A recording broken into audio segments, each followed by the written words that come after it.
Hello, আমি তৃষা। উফ, কি গরম পড়েছে দেখেছো একবার? এই গরমে সারাদিন ঠান্ডা ঠান্ডা কিছু খেতে ইচ্ছা করছে।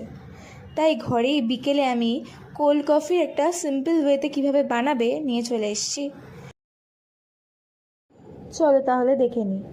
প্রথমে আমি দিয়ে দিলাম 1.5 চামচ মতো কফি। তারপর দিয়ে দিলাম চিনি। যতটা মিষ্টি তোমাদের পছন্দ ততটা মিষ্টি দিও। তারপর দিয়ে দেবে দুধ, সামান্য দুধ, খুবই সামান্য। এরপর আমি একটা গ্লাসে 2টো বরফের টুকরো আর ওই দুধ, কফি আর চিনিটাকে যে মিক্স করলাম সেটা দিয়ে দিলাম। তারপর আমি দিয়ে দেব গ্লাসে দুধ। ব্যাস, আর কি চাই? ওপর থেকে একটু কফি দিয়ে দাও, দেখতে ভালো লাগবে। আর ব্যাস, হয়ে গেল রেডি আমাদের কোল্ড কফি। চলো তো এবার খেয়ে বলো কেমন লাগছে। টাটা।